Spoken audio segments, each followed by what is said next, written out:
आज हम लोग यहाँ पे बात करने वाले हैं पॉलीकैब के बारे में। डिटेल में समझेंगे कि क्या इनका बिजनेस मॉडल है और साथ में ये भी देखेंगे कि इनका क्या Q3 FY26 में क्या रेवेन्यू ग्रोथ हुआ, क्या प्रॉफिट ग्रोथ हुआ, क्या मार्जिन रहा। उसके साथ में आज के इस वीडियो में हम लोग बात करेंगे पॉलीकैब का मैनेजमेंट आज के कॉन कॉल में क्या क्या बात किया है, क्या बोल रहा है, गोइंग फॉरवर्ड क्या ग्रोथ होगा, क्या मार्जिन होगा। हर एक चीज आज के इस वीडियो में रहने वाला है। तो चलिए अब हम लोग बिना देर किए आज के इस वीडियो को स्टार्ट करते हैं। तो अगर मैं सबसे पहले बात करूं पॉलीकैब का बिजनेस मॉडल क्या है, तो ये लोग वायर एंड केबल हो गया, ठीक है, इसमें वर्क करते हैं। फिर साथ में अगर आप कभी भी देखते हो, देखा होगा आपने अगर कभी भी, तो पॉलीकैब का ना फैन वगैरह हो गए, सोलर पैनल वगैरह हो गए, इस सब वर्टिकल में भी पॉलीकैब वर्क करता है, जो कि इनका FMEG डिवीजन है। जो कि आप अगर चेक करोगे ये फास्ट मूविंग होता है थोड़ा, लेकिन इनका जो 90% ऑफ द रेवेन्यू आता है ना, वे आता है वायर एंड केबल डिवीजन से। और अगर आप इस बार का Q3 FY26 में पॉलीकैब का रेवेन्यू ग्रोथ देखोगे या फिर प्रॉफिट ग्रोथ देखोगे तो काफी बेटर आया है। तो मैं सबसे पहले स्टार्ट करता हूं इनका रेवेन्यू ग्रोथ क्या हुआ ईयर ऑन ईयर लेवल पे। तो फिर इन्होंने 46% से अपने ओवरऑल टॉप लाइन को ग्रो किया है। और अगर आप इनका ओवरऑल पैट देखोगे ना, तो ये भी 35% से ग्रोथ हुआ है। अगर आप लास्ट क्वार्टर जाके देखोगे Q2 FY26 पॉलीकैब के लिए, तो वहां पे उनके लिए 17% का खाली बस रेवेन्यू ग्रोथ हुआ था। और जो पैट ग्रोथ हुआ था ना, वे पॉलीकैब के लिए खास करके वे हुआ था अराउंड 55% के करीब में। और अगर आप जाके कभी भी देखिएगा पॉलीकैब का नंबर वगैरह, तो ये लोग हर एक क्वार्टर में ईयर ऑन ईयर लेवल पे इनको ऑपरेटिंग लेवरेज मिलता था। अगर हम बात करें ऑपरेटिंग लेवरेज हम लोग किसको कहते हैं, सपोज करो अगर किसी कंपनी का 10% का रेवेन्यू ग्रोथ हो रहा है, लेकिन अगर उसके पैट में 15% का ग्रोथ हो रहा है, 18% का ग्रोथ हो रहा है, 20% का ग्रोथ हो रहा है, तो हम लोग उस टर्म को ऑपरेटिंग लेवरेज कहते हैं।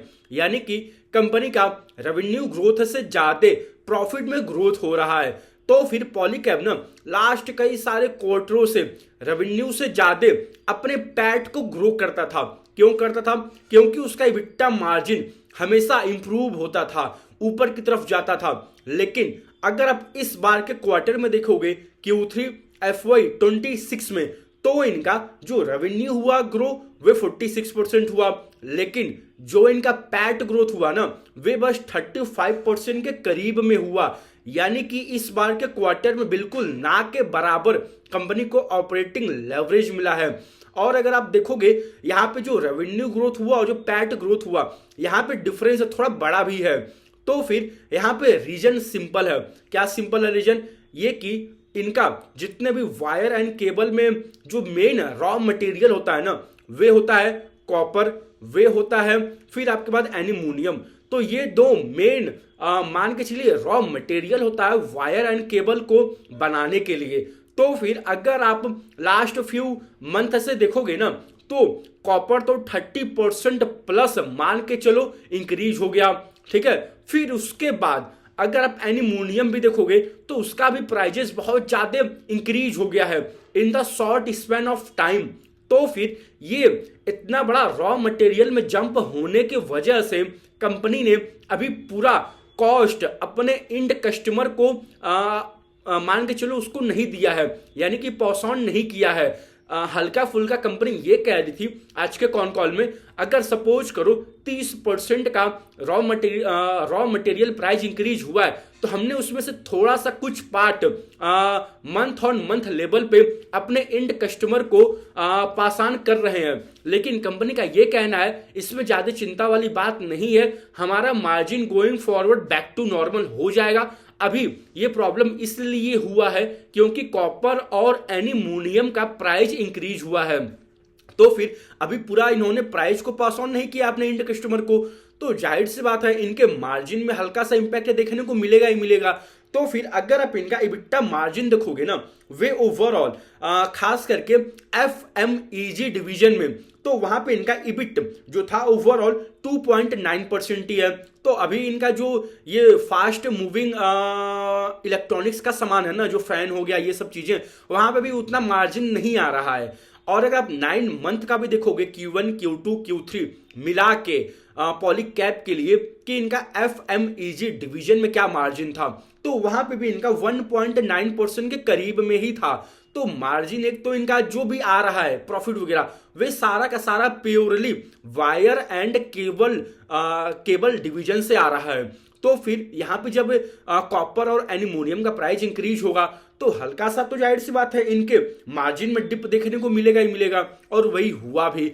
तो फिर अगर आप आज का इनका कॉन कॉल सुनोगे ना, तो मैनेजमेंट ये कह रहा था ये जो रिसेंट प्राइस इंक्रीज हुआ है कॉपर और एल्यूमिनियम में, तो कई बार ऐसा होता है जो एंड रिटेलर होता है ना, जो मान के चलो चाहे वे रियल एस्टेट साइड में हो, चाहे वे कोई हाउसिंग साइड में हो, तो वे पहले ही जल्द से ज्यादा वायर एंड केबल बाय करके रख लेता है। लेकिन मैनेजमेंट ये कहना चाह रहा है कि भाई ये तो चलो होगा, अगर थोड़ा बहुत होगा तो, लेकिन हमको ऐसा कुछ प्रॉब्लम नहीं है कि गोइंग फॉरवर्ड यहां से डिमांड कम होगा, ऐसा बिल्कुल नहीं मैनेजमेंट कह रही है। उनका कहना ये है अभी इस क्वार्टर में जो 45% का अराउंड ग्रोथ हुआ है, वे मान के चलिए ग्रोथ आएगा। ऐसा नहीं है कि ये बस अभी एक क्वार्टर का ग्रोथ हो रहा है हमारा, और ऐसा भी नहीं है कि ये बस स्टॉकिंग की वजह से हुआ है, यानी कि प्राइस इंक्रीज हुआ तो जो रिटेलर है जो भी है, ठीक है, एंड कस्टमर, वे ज्यादा से ज्यादा बाइंग करके वायर एंड केबल रख रहा है।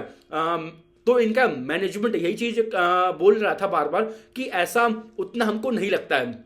ओवरऑल जितना इंडस्ट्री ग्रो करेगी हम उससे ज्यादा ग्रोथ दिखाएंगे अपने टॉप लाइन में और अपने बॉटम लाइन में।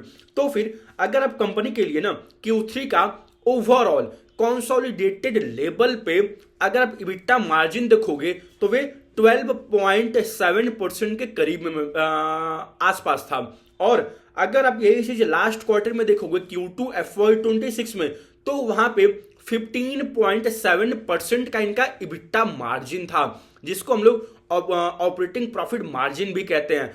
अगर आप यही सेम चीज इनका पॉलीकैब का जाके लास्ट ईयर के Q3 FY25 में देखोगे तो वहां पे 13.78% का था, यानी कि इनका ईयर ऑन ईयर देखो चाहे आप क्वार्टर ऑन क्वार्टर देखो, दोनों लेवल पे इनके लिए इबिटा में डी ग्रोथ हुआ है। और इसी की वजह से इनके पैट में उतना रिफ्लेक्शन नहीं आया, जबकि रेवेन्यू 45% प्लस ग्रोथ हुआ। तो रीजन सिंपल था। लेकिन अगर आप इनका वायर एंड केबल डिवीजन देखोगे ना, तो वे पर्टिकुलरली इस बार के क्वार्टर में 54% से इंक्रीज हुआ है ईयर ऑन ईयर लेवल पे। और अगर आप ये जाके देखोगे कि इनका FMEG डिवीजन, वहां से जो ग्रोथ आया है ना कंपनी के लिए इस बार के क्वार्टर में, वे 17% का था। अगर आप 9 मंथ का देखोगे खास करके इनके लिए जो भी FMEG साइड में है, तो वहां पे भी इनका 16-17% के करीब में ही ओवरऑल 9 मंथ में ग्रोथ हुआ है। तो अगर मैं इन शॉर्ट बात करूं तो पॉलीकैब मान के चलो राइट डायरेक्शन में जा रहा है, और बस प्रॉब्लम यही है कि इस बार ऑपरेटिंग लेवरेज नहीं मिला। और खास करके अगर आप पीयर टू पीयर कंपेयर भी करोगे ना, चाहे आप लास्ट क्वार्टर जाके कर लो, अब अभी तो इस क्वार्टर का नंबर एज सच नहीं आया है, और भी जितने भी बिजनेस हैं जब उनका भी नंबर आ जाएगा ना, चाहे KI हुआ, RR केबल हुआ, डायनेमिक केबल हुआ, चाहे जो भी है, इन सबका जब नंबर पूरा फुल आ जाएगा तो हम लोग अच्छे तरीके से और डिटेल में पीयर टू पीयर कंपेयर कर लेंगे।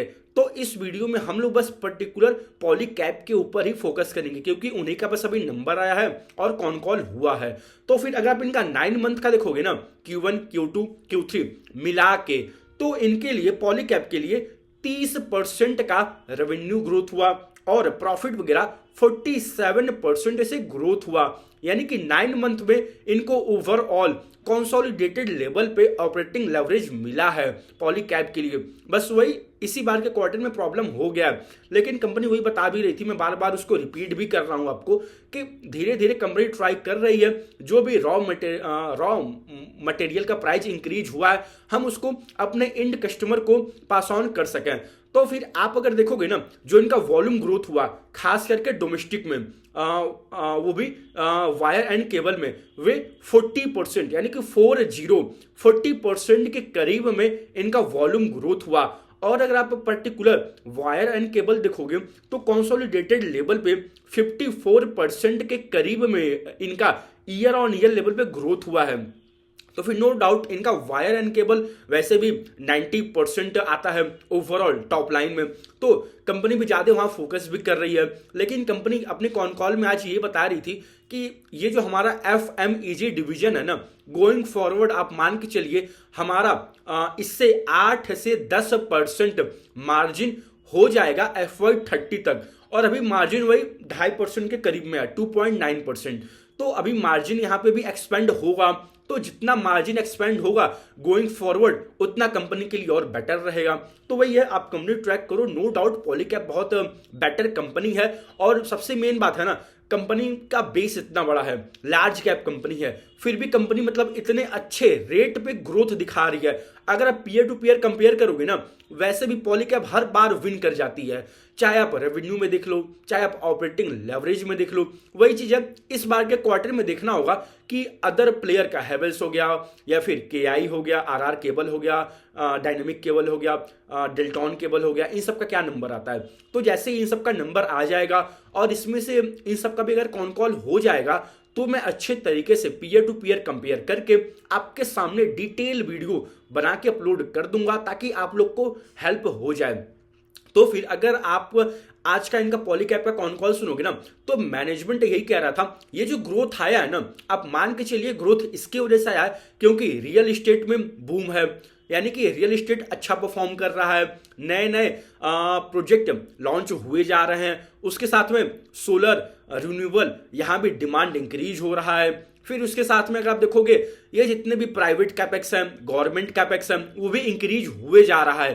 तो एकदम सिंपल सी बात है यार, जब कैपेक्स इंक्रीज होगा तो फिर हर एक जगह वायर एंड केबल लगता ही लगता है, चाहे वे डाटा सेंटर हो, चाहे वे सोलर हो, विंड हो, कोई सा भी सेक्टर हो, चाहे वे रियल एस्टेट हो, कोई सा भी सेक्टर हो, चाहे इंटरनेशनल हो, चाहे इंडिया में हो, हर जगह वायर एंड केबल यूज होता ही होता है। बिना वायर एंड केबल यूज किए आप खुद ही सोचो कौन सा मतलब काम आगे बढ़ेगा। चाहे आपके घर में हो, अगर आप अपने पर्सनल घर में भी देखोगे ना, तो वहां पे भी आपके वायर एंड केबल यूज होता है, बिना उसके इलेक्ट्रिसिटी आएगा ही नहीं आपके घर में भी। तो फिर जितना ज्यादा कंस्ट्रक्शन का वर्क होगा, जितना ज्यादा कैपेक्स होगा, जितने ज्यादा नए फैक्ट्री आएंगे, जितना ज्यादा सोलर में पुश होगा, जितना ज्यादा प्राइवेट गवर्नमेंट ये सब कैपेक्स करेंगे, उतना ज्यादा इन सारे वायर एंड केबल बिजनेस को फायदा होगा। चाहे वे पॉलीकैब हो, चाहे हैवेल्स हो, चाहे आपका KI हो, चाहे RR केबल हो, चाहे डेल्टॉन हो, चाहे डायनेमिक केबल हो, चाहे कोई सी भी कंपनी हो। लेकिन अब मेन ये होगा देखना कौन ज्यादा बेनिफिट उठा रहा है, क्योंकि जो ज्यादा ग्रोथ दिखाएगा ओवरऑल वॉल्यूम में, रेवेन्यू में, मार्जिन में, पैट में, EPS में, उसी को ज्यादा बेनिफिट मिलेगा। और as a analyst, as a investor आपका काम क्या है? आपका काम यही है कि आप पीयर टू पीयर कंपेयर करो, अच्छे तरीके से देखो क्या ग्रोथ हो रहा है, कौन सी बिजनेस अच्छा परफॉर्म कर रही है, कौन सा बिजनेस अपने कॉन कॉल में ज्यादा बुलिश है। तो फिर नो डाउट पॉलीकैब बहुत बेटर कंपनी है, और इनका तो नंबर भी आउट ऑफ पार्क है। अब वही देखना होगा कि इनके जो पीयर ग्रुप में है उनका क्या नंबर आता है और वे लोग क्या बात करते हैं। तो चलिए, आई थिंक आपको ये वीडियो पसंद आया होगा। अगर आपको कुछ भी डाउट होगा तो आप मुझे इस वीडियो के नीचे कमेंट कर देना, या फिर आप मुझे एक्स पे DM कर देना। एक बात ध्यान रखिएगा, ये वीडियो बिल्कुल भी बाई और सेल रिकमेंडेशन नहीं था, ये वीडियो बस एक एजुकेशनल पर्पज के लिए था। अब हम लोग आप लोग से अगले वीडियो में मिलेंगे।